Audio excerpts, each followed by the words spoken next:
I think I saw his name as Imtiazuddin. So maybe he can go ahead. Mr. Imtiazuddin, you can go ahead, please. Thank you. This is Imtiazuddin from Chicago. First, I thank Professor Moreland for an insightful and very informative presentation. I have two questions. First is very relevant to our times, and second is somewhat philosophical.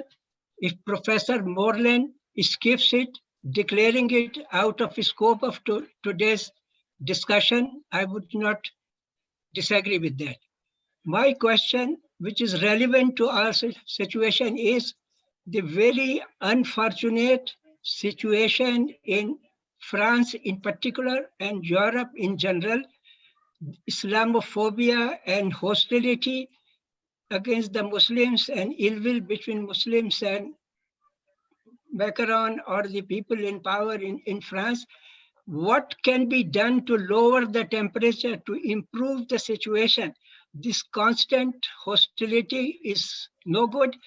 I'm thinking if the Pope, who has great influence in Europe, and because France is a Catholic country, if Pope and some Muslim religious leaders like rector of Al-Azhar University or Imam of Kaaba, those people come forward with a press conference or a press release condemning violence, at the same time condemning abuse of liberty or abuse of press freedom, I think that would help.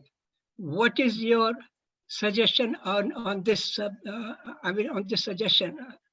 The second question, which I think is philosophical, our human concept of God, is it based on our perception of physical universe, the creation?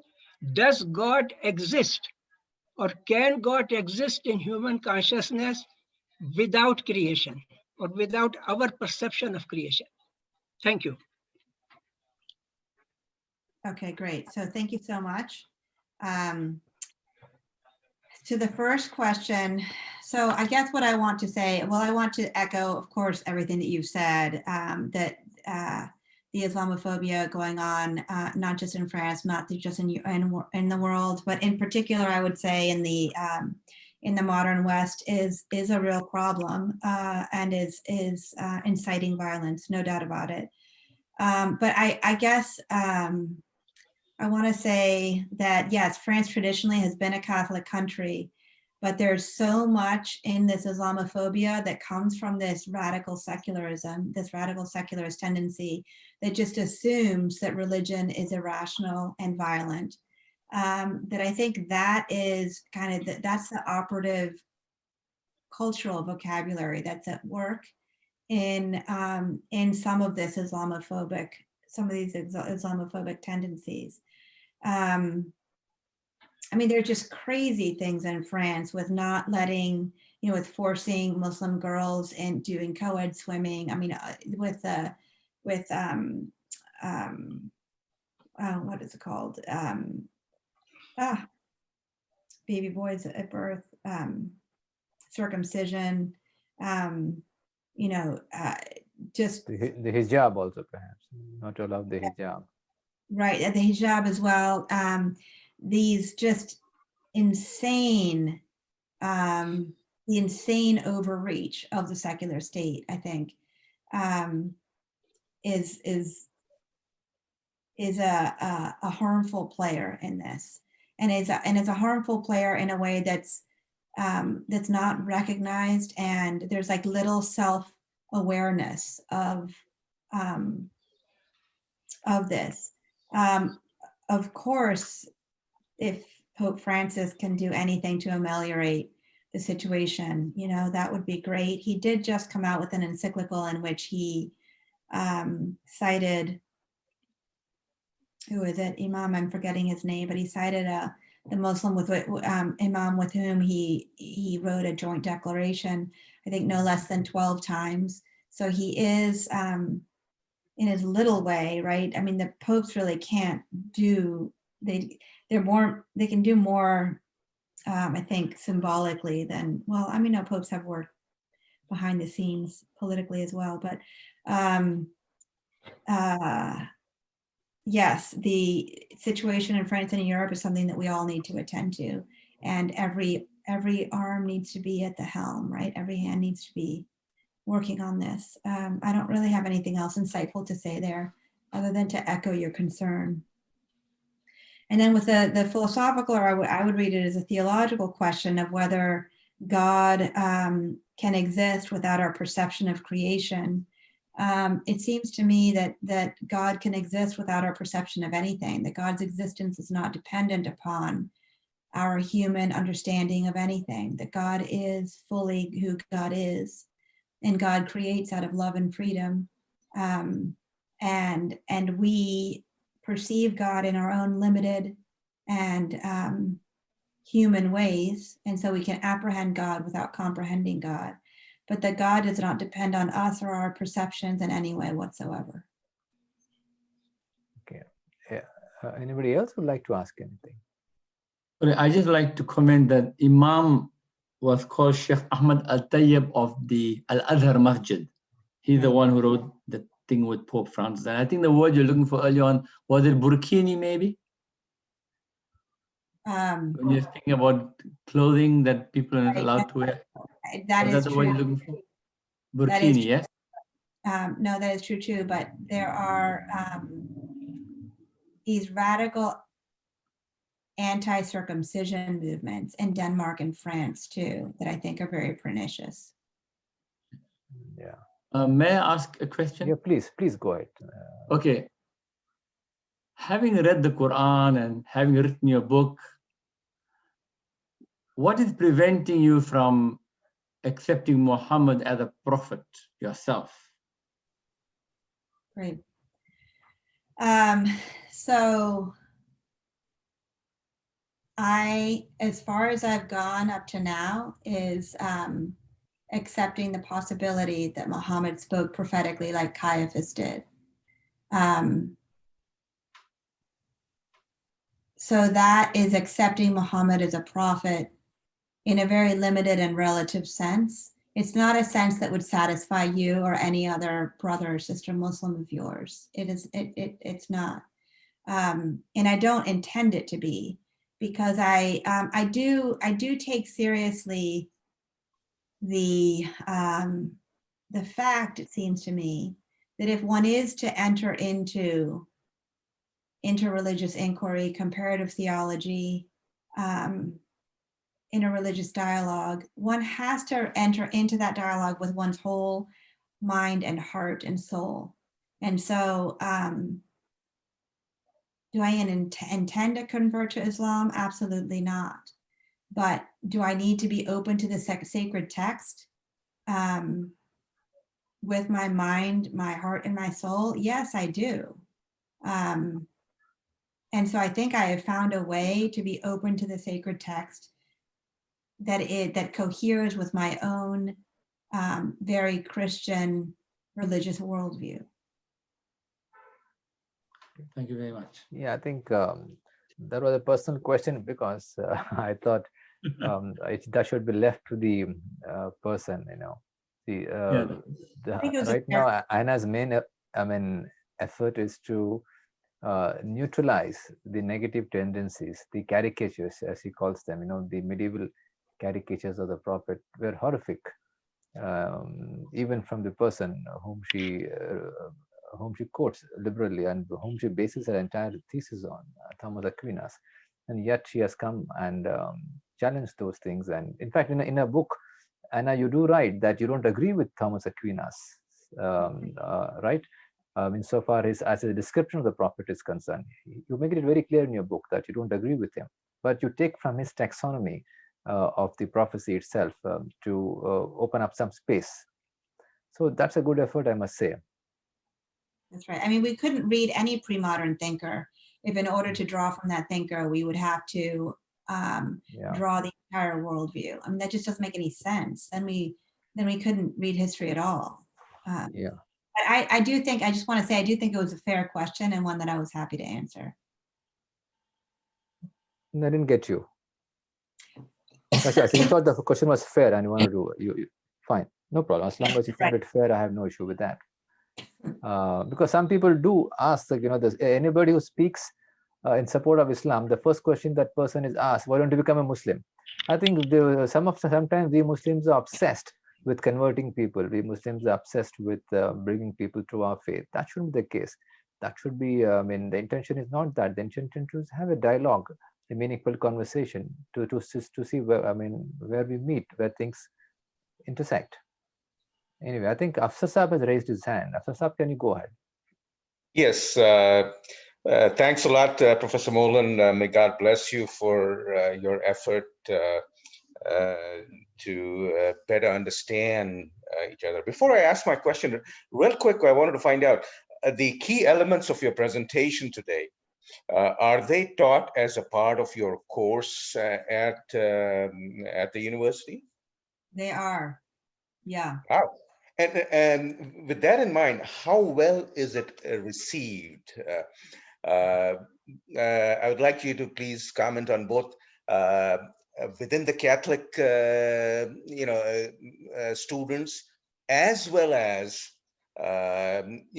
most of the hostility these days I see come from some other denominations within Christianity. More specifically, those who subscribe to a particular theology, which is often referred to as premillennial dispensationalism.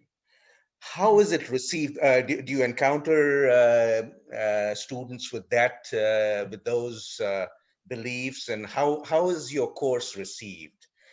Because they might interpret it as, because generally they go with a very literalistic interpretation of some of the books within the Bible, and they'll say, hey, you know what, how can you reconcile especially some of the statements within the very theological Gospel of John with your position? How well is it received? So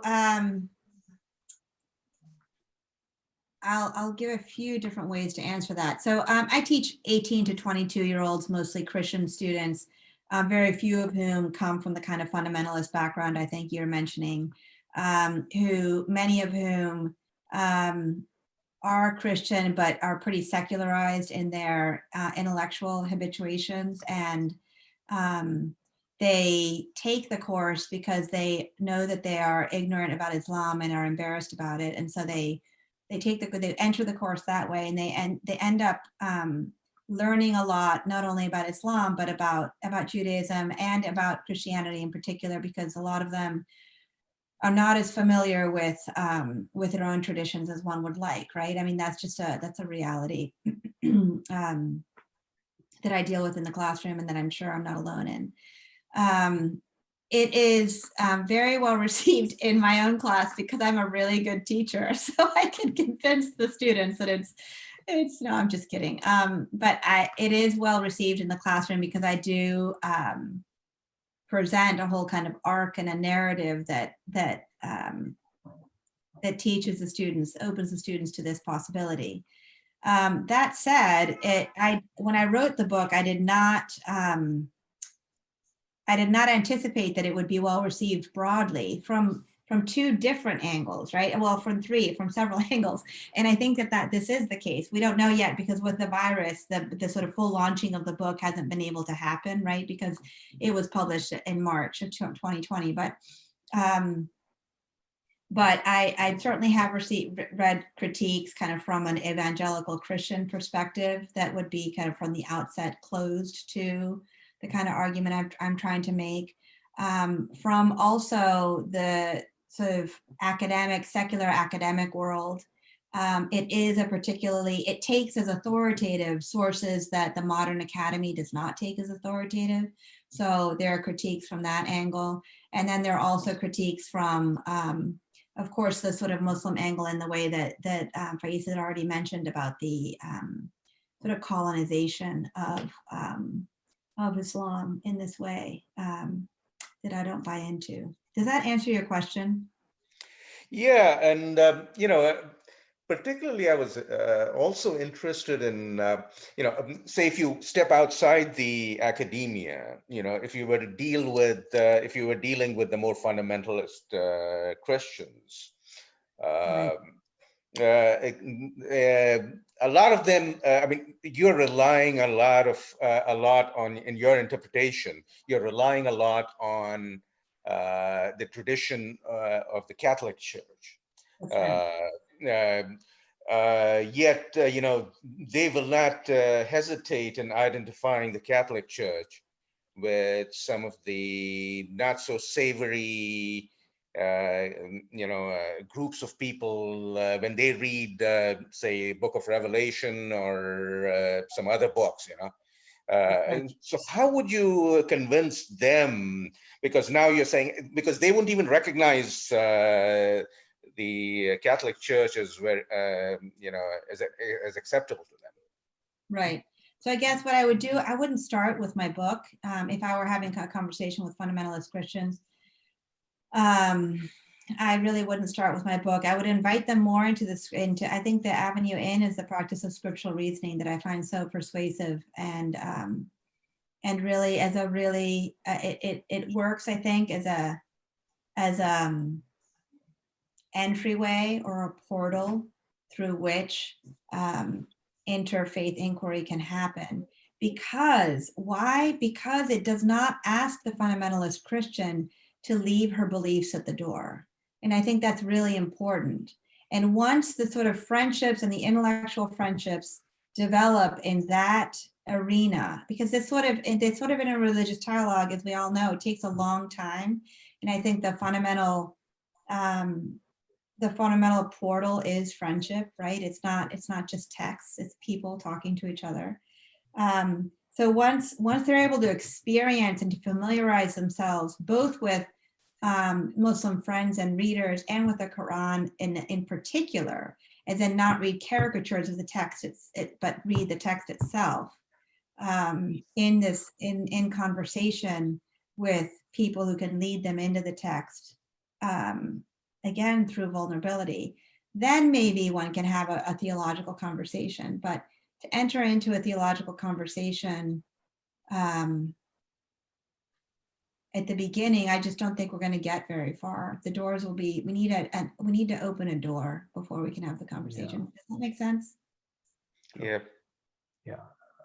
Anyone else would like to ask? I think I can see Rajaullah Qureshi Saab. Go ahead, Rajaullah Saab.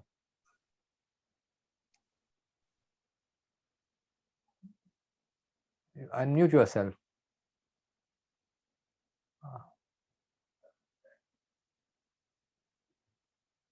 Unmute. Rajaullah Sahab, you need to unmute yourself. Okay, can you hear me now? Hello? Yeah. Yes, yes. Can you hear me? Yes, we can. Oh, okay. Sorry about it. Sorry. Okay. Yeah. No, my question is very, very fundamental. I'm not a scholar or anything, just an average person trying to understand. I've lived in the West for over 50 years. I'm still struggling to understand one question. And you as a scholar rather than a theologian, my question is on the fundamental of Christianity, the concept of Son of God, a begotten Son of God. What is the basis? From where does it come? Was it from day one, or it is something that is more like a concept? It's not easily understandable, because if I ask some of my friends, colleagues who are average Christians, Catholics, I couldn't get the answer on that. So if you could throw some light on it. And the concept of Trinity. Right, for sure. It's a great question, an important question, a vexed question. I think it goes to something that we've been talking to earlier about how one approaches one's own sacred text. So the way that I approach scripture, my sacred text, is through a tradition of reading. So the word Trinity, Trinity, does not occur in scripture, right? The word begotten Son of God, yes, and certainly the it's not simply a caricature. I think it speaks to something. Well, it might be a caricature. The four gospels were written not all at the same time, and the latest gospel to be written, namely the Gospel of John, is the one where you read the higher Christology, read more sort of begotten Son of God terms. Although it's true that the Gospel of Mark, this is why I'm just thinking this aloud. When I said this, I wasn't sure that this is exactly what I wanted to say, because in the Gospel of Mark, there certainly is an enigma, and Jesus isn't just a regular guy, a good teacher. There's what readers think of as the messianic secret, that Jesus is sort of hiding and revealing himself. There's an interplay of hiding and revealing throughout the Gospel of Mark, the first Gospel. So one does have the seeds of the Trinity already in the Gospel of Mark, I think, for sure. But was our understanding to the question of who is Jesus of Nazareth? How long did that take us to really take us, namely the Christian tradition? How long did it take us to kind of hammer out what the philosophical underpinnings or outgrowth of that question is? Well, that took us 5 centuries, right? If you look at sort of 325, the Council of Nicaea, to 451, the Council of Chalcedon, that were asking the question, who is Jesus of Nazareth? And in particular, who is Jesus of Nazareth vis-a-vis the self-revelation of God, right? It took 5 centuries of hammering that question out, but that question emerges. It seems to me that scripture, and I think I would say the Quran does as well, it asks questions along with answering them, right? So it establishes things, but the words draw you in. It's like it screams from within the text, interpret me, interpret me. And that a conversation of interpretation took 5 centuries for us to hammer out what the Trinity means. But interestingly, Anna, Jesus himself speaks of himself as Son of Man. Always. Yes. Whenever he is asked, he calls himself the Son of Man. Does it not emphasize his humanity, or? Right. So it seems to me that Son of Man and Son of God are both scripturally warranted terms, and the question is how they harmonize how they harmonize with each other. But of course, they're both scripturally warranted terms, no doubt about it. In fact, in one place, if I'm not wrong, it was in the John's Gospel. Was it chapter 10, verse 31, if I'm not wrong, where he says that, is it not in our scriptures? He was quoting the 82nd Psalm, if I'm not wrong, where he says that for those who are led by the Spirit of God are sons of God. So he's trying to talk about in a metaphorical way. These are all, again, the theological questions which I think beyond this scope of this particular discussion. Right. In any case, yeah, so perhaps we can take another question if anybody is there. I think Father Victor Edwin is raising his hands, I can see. Go ahead, Father Victor Edwin. Unmute yourself, please.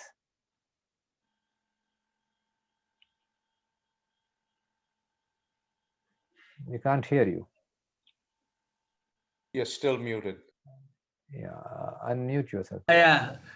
Yes, Good thank evening you. to you. Good evening. Good morning to this. As a teacher of Christian-Muslim dialogue, one of the things which I find why many Christian students are not able to get into a frame of understanding to express respect towards Prophet Muhammad is, I think, always they say, look at the binary of Jesus and Muhammad. I think that is a wrong binary.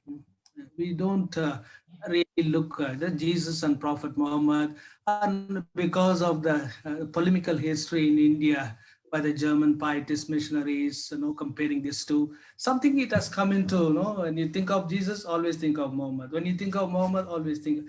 This binary, I think, is not helpful. And I try to help them saying that, see, God has spoken in the Holy Quran in a defining way for Muslims. God has spoken in Jesus Christ, the word became flesh, in a defining way for Christians. So we need to recognize these two. Then certainly there will be a respect for others will come. the wrong binaries doesn't help. So one of the things which I tell them. Secondly, also I think they always frame Prophet Muhammad in the military leader of the polemics because of what the Oriental literature as presented. So I always tell them, or I take the students to a number of these Miladun Nabi programs and ask them to experience how Muslim brothers and sisters, Muslim brothers mainly where we go, how tenderly they love Prophet Muhammad. So have an experience of what they have in their heart for Muhammad. And also quoting William Chittick and others, I say this, how in the Sufi, whole Sufi realm, the chain, the final link is Prophet. So his ascension is symbolically showing them how this, the gulf between the finite and infinite is being merged in Prophet. So I want to help them to enter in this type of understanding. That helps them, some of them do indeed begin to have a respect for Prophet Muhammad and respect them as the Prophet of Muslims. I think we must respect him without accepting as a prophet. I don't think I need to accept him as a prophet in order to respect. By experiencing the love Muslim students, the Muslim brothers and sisters have Prophet Muhammad, we can develop a real regard and respect for him without having accepting him as a prophet. This is how I try to enter into a conversation and dialogue. And finally, I also tell them that, see, Professor quoted Daniel Madigan, Dan Madigan. So he says that we often meet in the dialogue of parlor, where we have a final statements, Jesus, Son of God, Jesus, the prophet, Muhammad is the prophet of God. So sort of final statements. But he says we need to go to the theological kitchen, where it's a little bit messy. How in our history we struggle, how in the other history. So that will create a sort of a deeper understanding for one another. So this is how I interact with that. Thank you for the opportunity. Very interesting inputs for that way.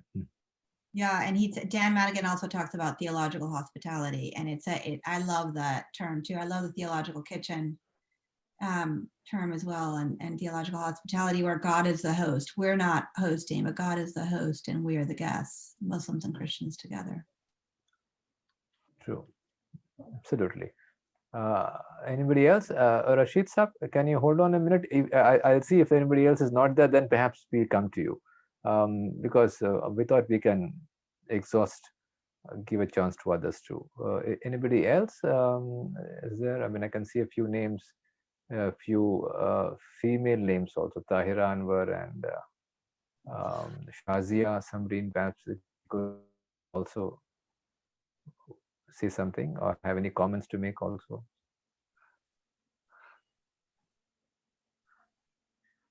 Or if they don't have, then perhaps we can go to Rashid Motala Saab then, of course. Thank you. Professor Anna, I'd just like to say that after the question asked by Mr. Rajullah, you said that the basis of this belief is that in the gospel it mentions that Jesus is the only begotten Son of God. Am I correct in saying what you just mentioned early on? You mean in the hammering out of who Jesus is, that Jesus is? Yes. Yes, for sure. That's in scripture. Yes. But as far as I recall, the latest convocations of Christianity, the word has been replaced. The word begotten has been replaced by some other word, which makes him equal to any other prophet in Christianity. Are you aware of that? I'm not. I would need to know the source of that. It's certainly, I don't.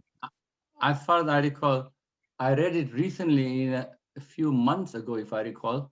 I heard a speaker mentioning that in the latest I don't know, it's after the last King David, after the King David one, another one came out, and in that one, the foremost, about 50 theologians of the Christian world came together, and they removed the word begotten and replaced it with some, I can't remember the other word, but that other word gives him an equality to the other prophets and no more a sonship, in inverted commas. So there certainly are radically different translations of the New Testament. And as you know, with translation of the Quran, the issue of translation as interpretation is very much alive, right? That does not sound to me like a translation that I would read in my own religious practice. And I would say, you know, going back to Shahab Ahmed's book, What is Islam? It's what's true for Islam is of course true for Christianity, where there are multiple readings of this one tradition, and really it's a wider conversation in which different members and different scholars and theologians and clerics understand the tradition differently. So it's a much wider conversation than I think we are often assumed. So, but it just sounds like you're speaking of a Christian who is part of another corner of the conversation parlor than I am. Yeah, I'd agree with you in that respect, but as far as the Quran is concerned, different translations don't differ on basic fundamental issues. Right. I'm talking about basic fundamental. The word begotten was out, it was in, it was out, it was in. Currently, it's out again, the most updated version. And this is after they went back to the original Latin or Greek or Hebrew words, and they translated and they realized that in the context in which it was written, it was not begotten. So I invite you to have a look at it after the meeting sometime. I'll try and find it if I can, and I might give you the thing. But unfortunately, the chat thing is now closed, so we can't even put questions in there. But I don't suppose there's too many questions, so it doesn't matter. Certainly. But then I thought this question was not part of this discussion. The discussion was on Prophet Muhammad, and we shouldn't end up discussing Jesus here. We could have such a discussion with Anna maybe on another occasion. So perhaps we can avoid digressing a little bit, if you don't mind. Like, I'm sorry if I digress. No, not that. But then I was just making a follow up to what she answered to another question. That is why I followed the question up with another question. Yes, I agree. In that respect, is not a digression. No, of course, she has been very kind enough to also accommodate that question and answer you. And of course, in the end, it all boils down to an issue of faith. So. And I applaud Anna for being so forthright in the answers. Answering the questions to the best of her ability. Yeah, that's true. It's a discussion after all. And anyone else who would like to ask a question? Like, I mean, I would prefer a lady who is here. I mean, sometimes the ladies or the women hardly get a chance to ask, and it'd be nice if some lady could say something on it, just to show that she's there. They also need to be badgered into it. Yeah, she can't be badgered into it too. Yes. Okay. Anyone else apart from that? If nobody else has, I'd like to follow up, but please, please go ahead, Afsar Saab. Yeah, I have more than my fair share of resistance to interfaith understanding right here in Chicago. I often work with the interfaith groups to promote better understanding of between different faiths, and often within the Muslims, I find most resistance. They would like to confine the interfaith dialogue to trying to evangelize rather than just understand where each one of us comes from. But my personal experience has been that I'm most successful in at least softening their position by addressing theological issues at the theological level. I know you've mentioned in your responses today that theology, wait till at least they come to the table. I think you're advocating more, gradualism. But unless I think you address the theological basis, I think at least on my experience has been that it's very difficult, because once they make something a part of their necessary belief, it's very difficult to convince them otherwise. So with that said, my humble suggestion to you is, I know you cited Caiaphas's example. I'm not sure how successful you would be in convincing your fellow Christians about softening hearts, because most religions have this belief that God works through not so good characters throughout history. He has worked through not so good characters. So equating or using Caiaphas's example may not work out the best.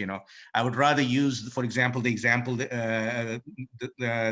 of the lady who had a lot of faith, touched Jesus's garments that you mentioned, or Jesus is saying that, hey, you know what, Abraham, when he's condemning the fellow Pharisees or the Pharisees of that time, he says, hey, you know what, the table, in the hereafter with Abraham, somebody else is going to take your place. Don't just say that you're just children of Abraham. Yes. Those kind of things, that preach to non-exclusivity. I'm sorry, can I ask, are you a Muslim or a Christian? Oh yeah, I'm a Muslim. I'm a Muslim right here in Chicago. Okay, right. I'm a Muslim, and in my understanding of and my reading of the Quran, I would consider you very close to being a Muslim, because you believe in God, and you're working to bring about peace. And as far as certain theological issues, I recognize the Quran differentiates between shirk, or somebody who associates partners with God, versus Christians. It differentiates it. In one ayah, it says, mushrik on one hand and then the Christians on the other, Right. So it differentiates. Right. So my understanding of a Christian and somebody like yourself is a lot different than some other fellow Muslims. Yes, great. So I'll take that as a compliment. Thank you. But what I just want to say about these interreligious tables is I'm sure you found yourself, I found myself right after a Catholic speaks, I kind of want to say, so everything she said, but exactly the opposite.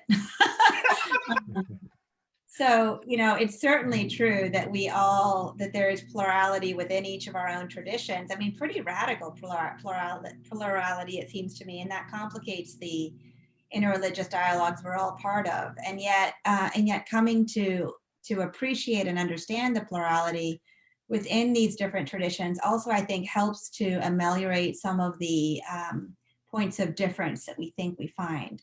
So that when it's sort of a more complex web of beliefs meeting each other, there are more points of entry, it seems to me. True. Yes, I agree with you there. Any other question? People can just simply unmute themselves and ask. Sometimes if you raise your hand, sometimes it doesn't show on my screen. You can just unmute and ask.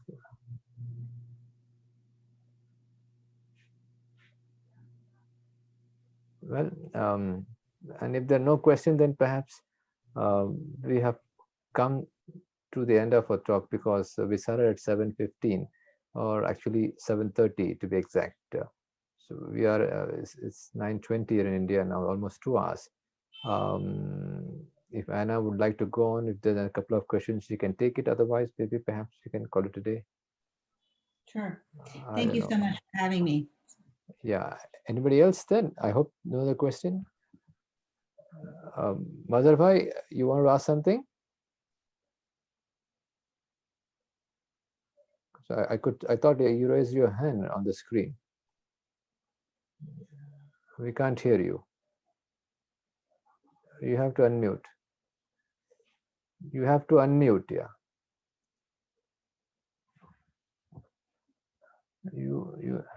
We can't hear you.